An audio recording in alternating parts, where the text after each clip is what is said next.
আলাইকুম ওয়া রাহমাতুল্লাহ। বাইরে যারা ঘোরাফেরা করতেছেন, আপনাদের বিশেষ কোনো কাজ নাই। এটা যেহেতু একটা ইফতার মাহফিল, আমরা শুধু ইফতার খাওয়ার জন্য আসি নাই, আমরা একটা আলোচনা সভা শোনার জন্য আসছি। যারা বাইরে বিশেষ কাজ ব্যতীত ঘোরাফেরা করতেছেন, আমি তাদেরকে সবিনয় অনুরোধ করব, আপনারা মসজিদের ভিতরে চলে আসেন। ইনশাআল্লাহ এই আলোচনা থেকে আমরা যেন কিছু উপকৃত হতে পারি। আমরা শুধু ইফতার খাবো আর আমাদের শিরা উপশিরা শান্ত হবে, ক্ষুধা মিটবে, এটার জন্য আমরা আসি নাই। আমরা কেন আসছি? ইফতার মাহফিল এবং আলোচনা সভা, যেন আমরা এই আলোচনা শুনে কিছু উপকৃত হতে পারি। আল্লাহ সুবহানাহু ওয়া তাআলা আমাদেরকে সে তৌফিক দান করেন। সকলে বলি আমিন।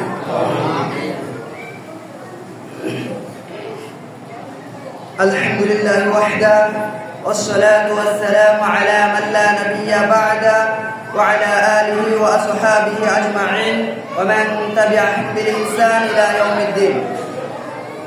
সমস্ত প্রশংসা এবং কৃতজ্ঞতা সেই মহান রব্বুল আলামিনের জন্য, যিনি আমাদেরকে আশরাফুল মাখলুকাত হিসেবে সৃষ্টি করেছেন এবং বাংলাদেশের সর্বপ্রাচীন এবং সর্ববৃহত্তর সংগঠন বাংলাদেশ জমিয়তে আহলে হাদিসের অন্তর্ভুক্ত হওয়ার মতো তৌফিক দান করেছেন এবং তার একমাত্র অনুমোদিত অঙ্গ সংগঠন জমিয়ত সুবহান আহলে হাদিস বাংলাদেশের অন্তর্ভুক্ত হওয়ার মতো তৌফিক দান করেছেন।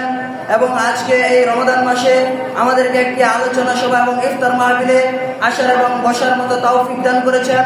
সেজন্য সেই মহান রব্বুল ইজ্জতের দরবারে আমরা নতশিরে শুকরিয়া জ্ঞাপন করছি। আলহামদুলিল্লাহ। অসংখ্য অগণিত দুরূদ সালাম বর্ষিত হোক বিশ্ব মানবতার মুক্তির দূত, সর্বকালের সর্বযুগের সর্বশ্রেষ্ঠ মহামানব, যার প্রতিটি আদর্শকে বাস্তবায়ন করাই আমাদের জীবনের একমাত্র লক্ষ্য, যার জীবন আদর্শকে বাস্তবায়নের জন্যই আজকে বাংলাদেশ জমিয়তে আহলে হাদিস এবং তার অঙ্গ সংগঠন জমিয়ত সুবহান আহলে হাদিস সেই নবীকুলের শিরোমণি শেষ নবী শ্রেষ্ঠ নবী জনাব মুহাম্মদ মুস্তাফা আহমদ মুস্তাফা সাল্লাল্লাহু আলাইহি সাল্লামের প্রতি আমরা সংক্ষেপে দুরূদ পড়ি। আল্লাহুম্মা সাল্লি আলাইহি আল্লাহুম্মা বারিক আলাইহি।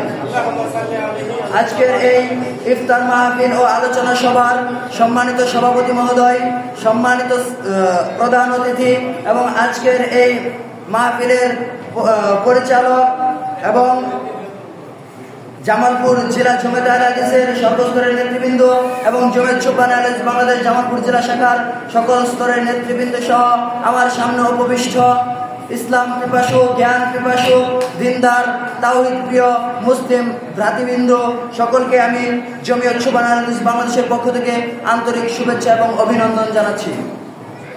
সম্মানিত উপস্থিতি, সময় যেহেতু স্বল্প, আমি অতি অল্প সময়ে কিছু কথা বলবো, এজন্য এই উপস্থাপনা দীর্ঘায়িত করছি না।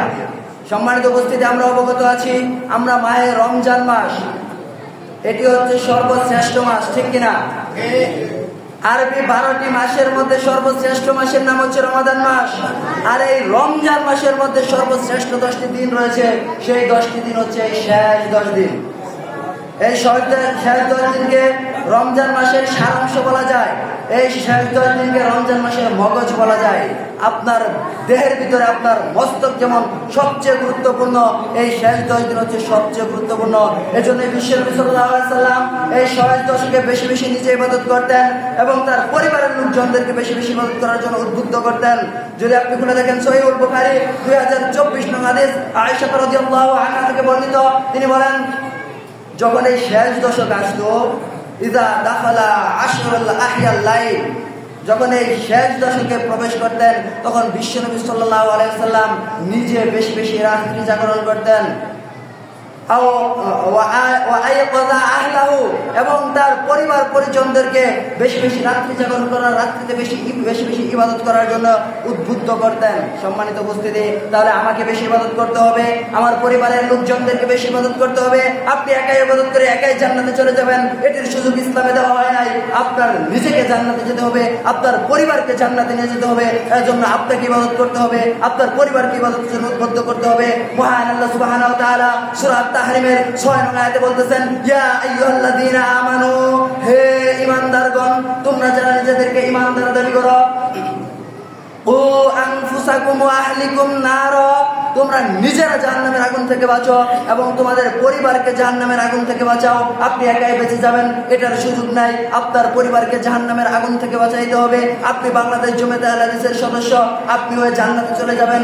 আপনার ছেলে কোনো তন্ত্র মন্ত্র বাস্তবায়ন করবে, তাকে সুবহানের সাথে পরিচয় করে দিবেন না, তাকে আপনি জান্নাতের রাস্তায় ধাবমান করবেন না, আপনিও পার পাবেন না। সম্মানিত উপস্থিতি, তাহলে আমাকে জান্নাতে যাইতে হবে, আমাকে বাঁচতে হবে আগুন থেকে, আমার পরিবারকে বাঁচাইতে হবে। আপনি কিভাবে বাঁচাবেন? বাঁচাতে হলে আপনাকে অবশ্যই শিরক মুক্ত ঈমান আনতে হবে এবং বিদআত মুক্ত আমল করতে হবে। আর যদি আপনি শিরক মুক্ত ঈমান আনতে চান, শিরক মুক্ত ঈমান আপনি কোথায় পাবেন? নির্ভেজাল ইসলাম আপনি কোথায় পাবেন? এই বাংলাদেশ জমিয়তে আহলে হাদিস এই পৃথিবী থেকে শিরক বিদআতকে নস্যাৎ করত, জীবনের প্রতিটি স্তরে কুরআন সুন্নাহর বিধানকে বাস্তবায়নের লক্ষ্যে কাজ করে যাচ্ছে। আর তারই একমাত্র অঙ্গ সংগঠন হচ্ছে জমিয়ত সুবহান আহলে হাদিস। যেহেতু সময় নাই আমি বিস্তারিত বলছি না, জমিয়ত সুবহান আহলে হাদিস হচ্ছে বাংলাদেশ জমিয়ত আহলে হাদিসের একমাত্র অনুমোদিত অঙ্গ সংগঠন। আর আমাদের লক্ষ্য উদ্দেশ্য হচ্ছে কালেমা লা ইলাহা ইল্লাল্লাহ মুহাম্মদ রাসূলুল্লাহ সাল্লাল্লাহু আলাইহি সাল্লামকে যথাযথ উপলব্ধি করত, জীবনের প্রতিটি স্তরে কুরআন সুন্নাহর বিধান প্রতিষ্ঠার মাধ্যমে মহান আল্লাহর সন্তুষ্টি অর্জন, এই লক্ষ্য উদ্দেশ্য প্রতিটি মানুষের থাকা উচিত। আর এই লক্ষ্য উদ্দেশ্য কিভাবে বাস্তবায়ন করব? এর জন্য রয়েছে আমাদের 5টি কর্মসূচি। এক, ইসলাহুল আকীদা, প্রথমে আকীদা সংশোধন করতে হবে, একমাত্র আল্লাহর ইবাদত করতে হবে এবং বিশ্বনবী সাল্লাল্লাহু আলাইহি সাল্লামকে একমাত্র নেতা হিসেবে মেনে নিতে হবে। 2, আপনি সংস্কার করলে সংশোধন হলেন, এই পর্যন্তই শেষ না, আপনার পরিবারে দাওয়াত দিতে হবে। এজন্য 2 নাম্বার হচ্ছে দাওয়াত তাবলীগ, দাওয়াত আহ্বান এবং প্রচার। 3 নাম্বার হচ্ছে তানজিম, মানে সংগঠন ব্যবস্থাপনা। আপনি যখন সৎ কাজের আদেশ করবেন, অসৎ কাজ নিষেধ করবেন, তখন আপনার অনেক বাধা বিপত্তি আসবে। এজন্য আমাদেরকে সংঘবদ্ধভাবে থাকতে হবে, যে কথা আল্লাহ সুবহানাহু ওয়া তাআলা বলেছেন, ওয়াতাসিমু বিহাবলিল্লাহি জামিআন ওয়া লা তাফাররাকু, তোমরা ঐক্যবদ্ধভাবে জীবনযাপন করো, বিচ্ছিন্ন হয় না। অতএব আমাদেরকে সংঘবদ্ধ হয়ে থাকতে হবে। এটা হচ্ছে জমিয়ত সুবহান আহলে হাদিসের 3 নম্বর কর্মসূচি। 4 নম্বর কর্মসূচি হচ্ছে আত-তাদরিব ওয়াত তারবিয়া, শিক্ষণ এবং প্রশিক্ষণ। আপনি আমি মানুষদেরকে সংস্কার করব, জান্নাতের দিকে নিয়ে আসবো। আর শিক্ষণ দিব না, ট্রেনিং করব না, সেটা হয় না। বিশ্বনবী সাল্লাল্লাহু আলাইহি সাল্লামকে আল্লাহ সুবহানাহু ওয়া তাআলা জিবরাইল আলাইহিস সালামের মাধ্যমে ট্রেনিং করাইছে, অথবা আমাদেরকে ট্রেনিং করতে হবে। আর সর্বশেষ যেটা 5 নাম্বার, সেটা হচ্ছে ইসলাহুল মুজতামা, সমাজ সংস্কার করতে হবে। সমাজ সংস্কার কিভাবে করবেন? সমাজে যেখানে কুসংস্কার রয়েছে সেখানে সংস্কার নিয়ে আসতে হবে। যেখানে মানুষ নিজেদের মন গড়া জীবন বিধান মানে, সেখানে আল্লাহ প্রদত্ত জীবন বিধান কুরআন সুন্নাহকে বাস্তবায়ন করার জন্য উদ্বুদ্ধ করতে হবে, তাদেরকে বুঝাইতে হবে। শুধু তাই নয়, একটি হচ্ছে আপনার যাবতীয় অন-ইসলামিক কাজ থেকে দূরে রাখতে হবে। আরেকটি হচ্ছে যে যখন কোথাও কোনো মানুষ বিপদগ্রস্ত হবে তখন তাদের পাশে আমাদেরকে দাঁড়াইতে হবে। যেমন আপনারা ইতিপূর্বে দেখে আসছেন যে বিভিন্ন জায়গায় যখনই মানুষ বন্যার্তদের ছিল, তখন তাদেরকে বাংলাদেশ জমিয়ত আহলে হাদিস এবং জমিয়ত সুবহান আহলে হাদিস সাহায্য করছে। ঘূর্ণিঝড় বলেন, নদী ভাঙ্গন, এরকম যত ধরনের বিপদ আপদে সর্ব অবস্থায় তাদের পাশে দাঁড়িয়ে সমাজকে সংস্কার করতে হবে। এটি হচ্ছে আমাদের মূল লক্ষ্য। সম্মানিত উপস্থিতি, আল্লাহ সুবহানাহু ওয়া তাআলা যদি তৌফিক দান করেন অন্য কোনো দিন আপনাদের সামনে দাঁড়ানোর, আজকে বিজ্ঞ আলেম ওলামাদের সামনে আমি কথা দীর্ঘায়িত করতে বেয়াদবি করতে চাচ্ছি না। তারপরে যেটুকু আমি সময় নিয়েছি সেজন্য আন্তরিকভাবে ক্ষমা প্রার্থী। আপনারা আমাকে ক্ষমা দৃষ্টিতে দেখবেন এবং যে কথাগুলো বললাম এই কথাগুলো বুঝে আপনি শুধু একাই জান্নাতে যাবেন না, আপনার সন্তান আপনার পরিবারকে জান্নাতে নেওয়ার জন্য চেষ্টা করবেন। আর আপনার সন্তানকে জন্য জমিয়ত সুবহান আহলে হাদিসের সাথে পরিচয় করে দিবেন। তাহলে আপনার সন্তান নেশাখোর হবে না, মদখোর হবে না, জেনা ব্যভিচার করবে না। আপনি বৃদ্ধ হলে আপনাকে বৃদ্ধাশ্রমে রাখবে না। একথা আমরা নিশ্চিত দিয়ে বলতে পারি। কেন? কারণ হচ্ছে আমাদের লক্ষ্য উদ্দেশ্য কুরআন সুন্নাহ বাস্তবায়ন। যখন আপনার সন্তান কুরআন সুন্নাহ বাস্তবায়ন করবে তখন আপনাকে কষ্ট দিতে পারবে না। আল্লাহ সুবহানাহু ওয়া তাআলা আমাদেরকে এই কথাগুলো বুঝার, মানার, আমল করার তৌফিক দান করেন। সকল বলি আমিন। ওয়া আখিরু দাওয়ানা আলহামদুলিল্লাহি রাব্বিল আলামিন। আসসালামু আলাইকুম ওয়া রাহমাতুল্লাহ।